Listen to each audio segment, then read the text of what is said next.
ada di dalam zikir pagi petang memang kalimat aku beristighosa, minta tolong ya. Dan itu kita ucapkan setiap pagi dan petang. Kenapa di situ disebutkan dengan istighosa atau astaghith, aku minta tolong, atau tidak asta'in ya, bukan asta'in tapi astaghith. Contoh dalam zikir pagi petang, ya hayyu ya qayyum birahmatika astaghith. Kenapa kok tidak ya hayyu ya qayyum birahmatika asta'in? Yang artinya kan sama. Wahai yang maha hidup dan terus menerus mengurus makhluk, dengan rahmatmu aku minta tolong. Asta'in dan astaghith sama. Cuman dari segi kualitasnya. Kalau astaghith itu mendesak. Asta'in tidak mendesak. Makanya setiap sholat kita pun mengucapkan asta'in 17 kali minimal. Iyyaka na'budu wa iyyaka nasta'in. Ya kan? Hanya kepada engkau kami mengabdi dan hanya kepada engkau kami minta pertolongan 17 kali. Kalau astaghith atau nastaghith 2 kali. 1 di pagi hari dan 1 di petang hari, dengan doa yang ma'thur yang diajarkan Nabi tadi itu. Nah itu kita lihat dari konteks aslih li sa'ni kullah. Kita minta kepada Allah agar kita ini keadaannya diperbaiki, dan kita minta kepada Allah jangan ditinggalkan kita walaupun hanya sekejap mata. Wala takilni, halo? Wala takilni, terus norek. Hah?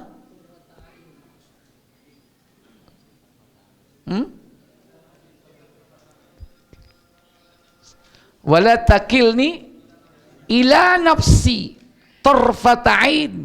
Jangan kau tinggalkan kami, wahai Allah, walaupun hanya sekejap mata. Berarti apa? Kita ini pengen diopeni terus, dipantau terus. Maksudnya dijaga tanpa ada jeda, dijaga terus menerus. Dan kita minta yang paling utama tadi apa? Yaitu diperbaiki keadaan kita. Karena kita ini maaf, semakin hari secara fisik saja, fisik kita ini semakin bertambah atau berkurang? Berkurang. Daya ingat kita berkurang. Kekuatan kita berkurang. Biyen melaku kenceng, saiki melaku ini wis miring. Ya kan? Semakin tua kan semakin begitu kan, enggak tambah kuat, tambah lemah. Makanya kita ini minta diperbaiki keadaan kita. Secara fisik, secara non fisik, psikologis kita, kemampuan kita untuk mengingat sudah lemah tidak? Lemah. Kemampuan kita untuk menghafal sudah lemah. Jadi mulai fisik, psikis kita ini kondisinya semakin menurun. Nunakishu fil khalq. Dalam surah Yasin apa? Dikembalikan kepada asal muasal penciptaan. Makanya wong tambah tua itu tambah apa? Balik menek podo ambek arek cilik. Makanya ojo heran nek ono mbah-mbah dolenan neker ambek putuwe ya kan. Ya, kembali kepada anak-anak lagi. Secara fisik dan psikologis. Demikian pula semangat agama kita ini, kualitas dari ibadah kita semakin melemah.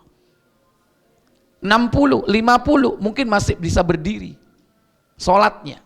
Tapi begitu usia 80, 85, 90 sholatnya sudah pakai apa? Halo? Kursi.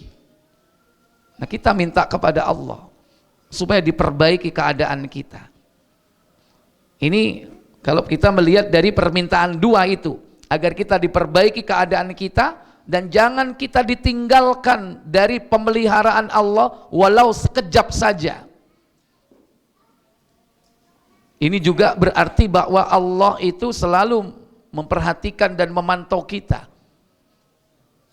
sehingga dimanapun kita berada tidak ada satu tempat dan waktu yang Allah tidak memantau kehadiran, memantau keadaan kita.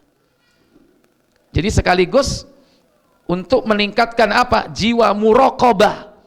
Muraqabah yaitu merasa diawasi oleh Allah Jalla wa'ala dari kalimat yang kita ucapkan kita sendiri itu. Bahkan kita minta selalu dipantau oleh Allah, jangan sampai ditinggalkan walaupun sekejap. Berarti secara tidak langsung ini meningkatkan yakni jiwa muraqabah dalam hati kita. Yang ketiga, terlepas dari semua itu, yang jelas redaksi kalimat aslih li, yaitu ya hayyu ya qayyum bi rahmatika astaghits, itu semua dari Rasul. Dan kita jangan menggantinya. Ya, walaupun sama-sama artinya minta tolong, kemudian kita ganti ya hayyu ya qayyum bi rahmatika asta'in. Nggak boleh, walaupun artinya sama, tetap harus pakai astaghits. Dan tentu dalam melaksanakan istighosah itu harus sesuai dengan tuntunan dan tidak boleh menyimpang. Karena kadang ada orang memahami istighosah itu dengan cara apa? Membaca Asmaul Husna sekian kali dengan cara-cara tertentu, paling tidak ada 100 kali, dan dibaca cepat-cepat ya. Ya Hadi, Ya Alim, Ya Khabir, Ya Mubin, Ya Hadi, Ya Alim, Ya Khabir, Ya Mubin, Ya Hadi, Ya Alim, Ya Khabir, Ya Mubin, Ya Mubin. Ya Latif, Ya Latif, Ya Latif, Ya Latif, Ya Latif, Ya Latif, Ya Latif, Ya Latif. Apa seperti itu pernah dicontohkan oleh Nabi? Pertanyaannya, apakah dicontohkan oleh para sahabat? Apakah pernah dicontohkan para a'immah, imam madhab yang 4? Itu yang perlu dipertanyakan. Zikirnya diperintah, istighosahnya diperintah, tapi tata caranya ini kadang manusia berinovasi.